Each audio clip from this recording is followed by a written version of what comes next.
In the last session, we have solved the first problem on death of a partner. In this session, we shall solve the second problem on death of a partner. Here is the problem.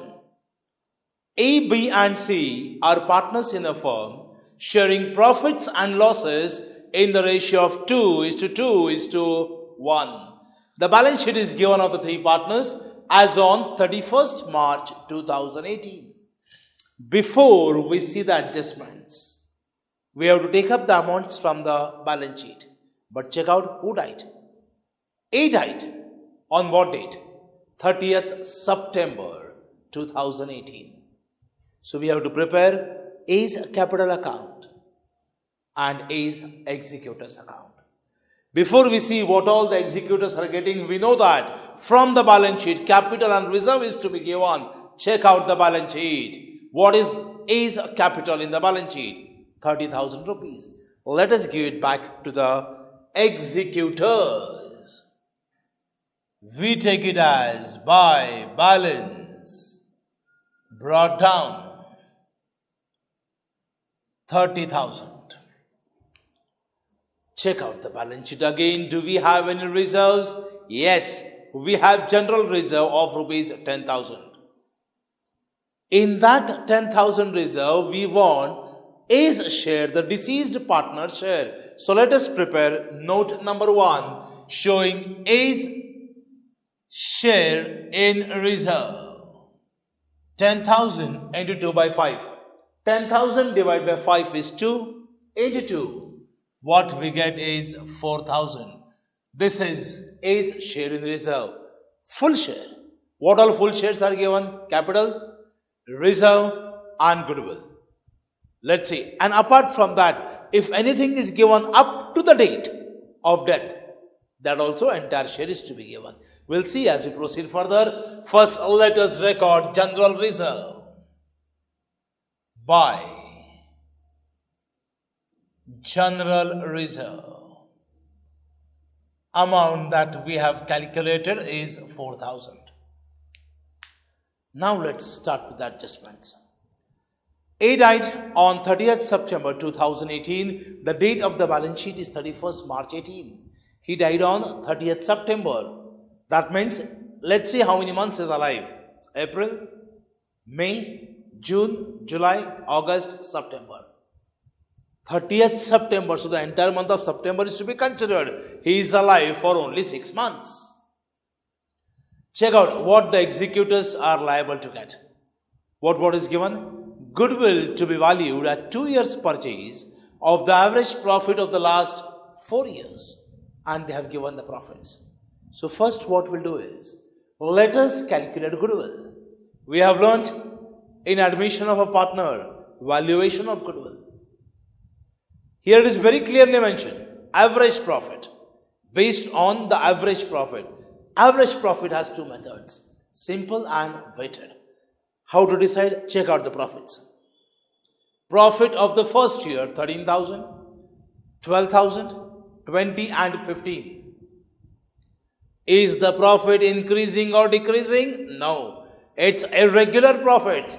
Simple average method. So first let us calculate goodwill. Once we get goodwill, then in that goodwill we'll find out A's share. So our note number 2 will be on valuation of goodwill. Valuation of goodwill.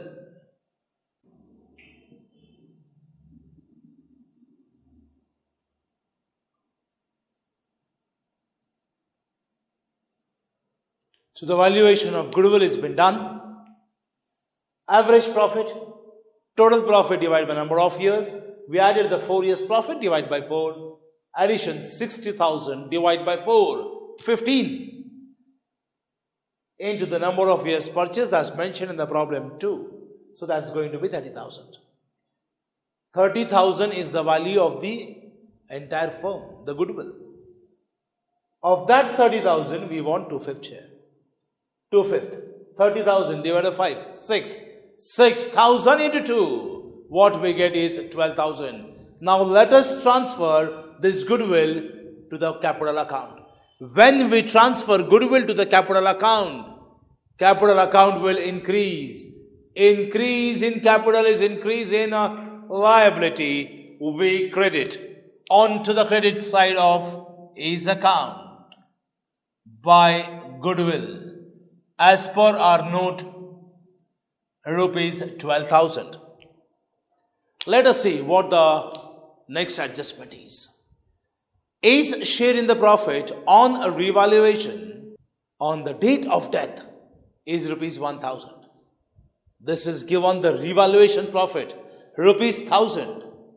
When we prepare revaluation, we have learned in admission retirement, when a partner is admitted, we prepare revaluation. When a partner retires, we prepare revaluation. Here, when a partner dies, revaluation account is prepared. That means that profit of rupees 1,000 is not of the full year. It is as on the date of death. That means that is the profit of only 6 months. So you don't find any 6 months profit of that. Entire amount of 1,000 is to be taken. Let us record that as by revaluation account.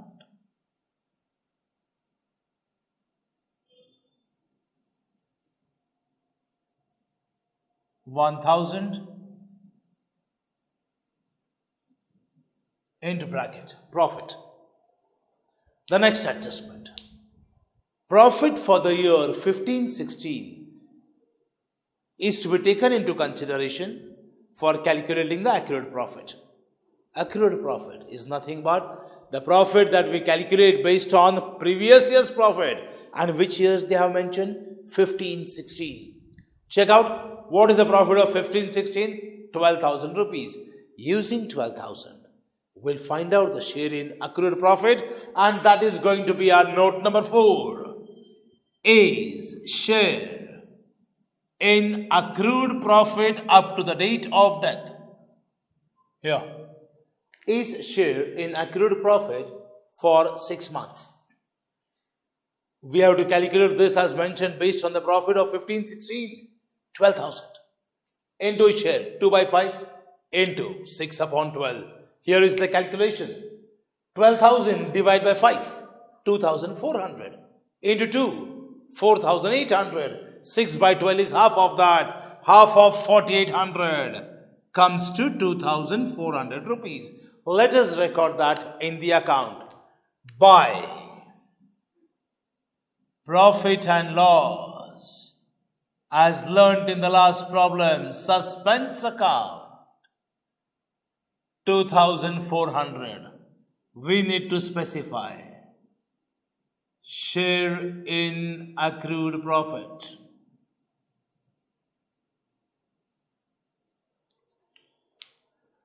Let's see what the last adjustment says. Interest on capital to be provided at 10% per annum. He dies after 6 months. Shall we give the interest of full year? No, interest for 6 months. So let us prepare one more note to calculate interest on capital. Is interest on capital. 30,000 is the capital. Of that 10%, what we get is 3,000 into 6 by 12. Half.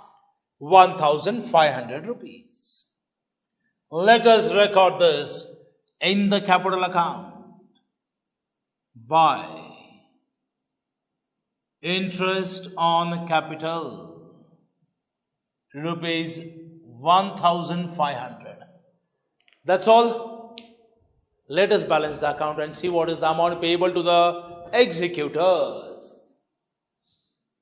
34 and 12 is 46, 47, 49, 50 and this 900. It comes to 50,900. 50,900. Do we have anything to minus on the debit side?